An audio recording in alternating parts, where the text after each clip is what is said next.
Pero yun nga. Sabi lang ni Kadokawa, yun lang, inattribute lang nila yung drop nila ng 51.3% drop. Ang Kadokawa is hindi lang nagpa-publish ng anime ito. Kasi nagre-rely din sila sa merchandise sales ng nila. May figure line sila eh. Yeah, figures din. collection. So, dahil dito, syempre, nag-response yung Shuhoku Tensei. Hindi, may Shoko Tensei. Sorry na. Shoko Tensei.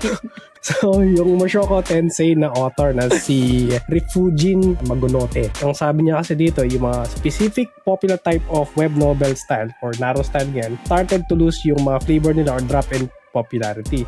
Pero yung method daw na to is yun daw yung winning formula. So walang magbabago at the end. So ganun at ganun pa rin yung mangyayari. Kasi to be honest, right? Bakit sila maglalabas ng sobrang daming isa kung walang demand din sa yan? Although meron siyang decline. Shuhoku Tensei din. May Shuhoku Tensei na to. Akala ko, technically siya yung godfather ng isekai eh. Kaya so may pedigree yung sinasabi niya. Kasi matagal na yung Mushoku Tensei ngayon lang. Matagal na siya bago siya ginawa ngayon. Ikaw siya, di ba pinapanood ng boyfriend mo yung Shuhoku Tensei? Babasketball yun. So, isa ko lang yun. Ito ba yun? Yung nasa likod ko? So, actually, pwede mo na siyang i-spoil kasi tapos na yung story niya sa web novel. Tapos na. Anak niya na yung nagko-continue ng story. Pangalan nito? Basta yun. Champion na Pangalan sila niya. sa Interhigh. Yan, nakalimutan rin pangalan ng mga karakter na. Ito, yung may panty sa mukha. Yan. Si Rudius. Si Rudius. Ayun, si Rudy. Grey Rat. Si Rudius Grey Rat. Rudius Grey Rat. Ay, sayang wala akong figure dito. I think it's a good thing na wala kang figure ng May parating ako si Sino? Sige. Alam na to. Sino? Ano pangalan ng yung pulang buhok? Tsaka yung blue. Adult version o young version? Never mind. Pakibasa ng comments. Wag na.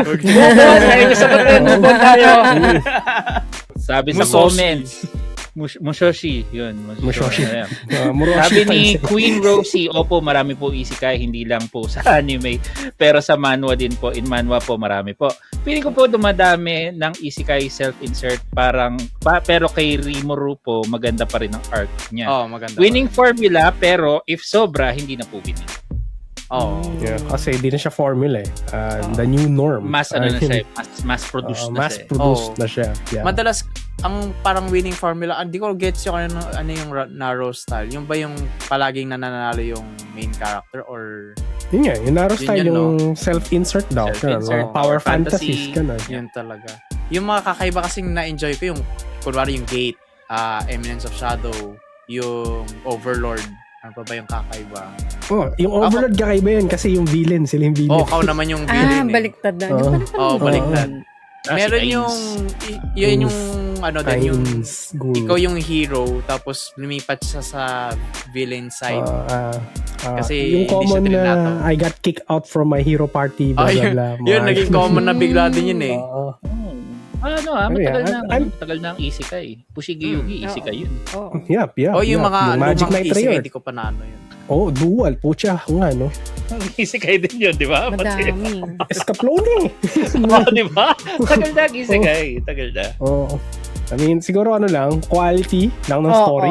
Yun. Sasabihin ko sana yan eh. Kaya lang bumaba yung sales.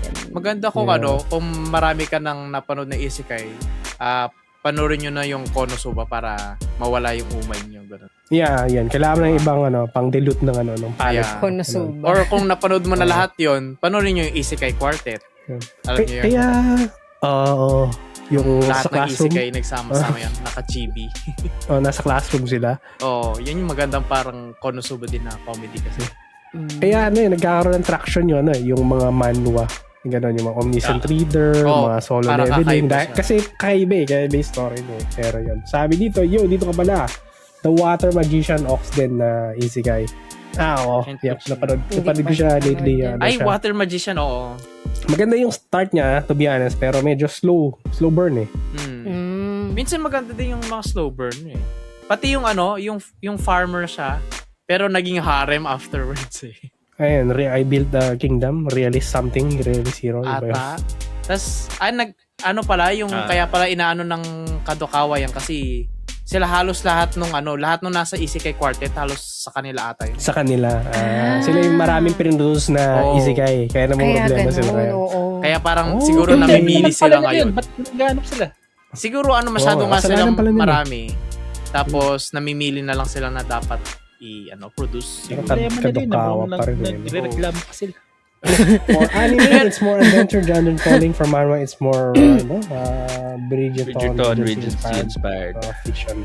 Okay, next topic. Try mo sides. And that's all our topic for today's podcast. So, kung meron po kayong mga topic suggestion, feel free to leave comments and mag-send din po kayo ng message sa amin. Kung meron din kayong mga gustong mag-guest or meron kayong mga guest suggestion. And that's all our news update. So, kung meron po kayong mga topic suggestion, feel free to send us a message or mag-comment po kayo sa mga content na makikita nyo kami. Ayan. And shoutout sa mga sumusunod. Yun, shoutout po sa mga chatters natin. Si Kuma Marsh. 8:30 ba kami ngayon? Actually, 9 o'clock kami nag-start ngayon. Hindi ko alam. Hindi namin alam. Bahala na si Batman every week. Yeah, bahala si Batman. Shoutout din kay chatter at follower na si Queen Rosie. Hindi siya British, guys. Hindi siya British. Na hobby ni Murushi, yung game developer ng Project Threshold. Yun. Tapos, sino pa ba? Si Antagonize says, hello po and Ken Puccino. Check ko sino pa yung Vinster, bra. Hi, Tops. Ayan. Yun, si Vinster, Ken. And then, yung recent followers again, si Queen Rosie, si Psylocke, and si Chupaeng. Si Chupaeng po. Chupaeng. Huwag sabihin May mabagal. nandidisi ako. Chupaeng. Nandidisi ako. Okay. And kung gusto nyo po kaming supportahan, you can follow, like, subscribe, and of course, check nyo po ang aming mga social media platform. Just search for Pinoy Gamer or pinoygamer.ph. Ayan.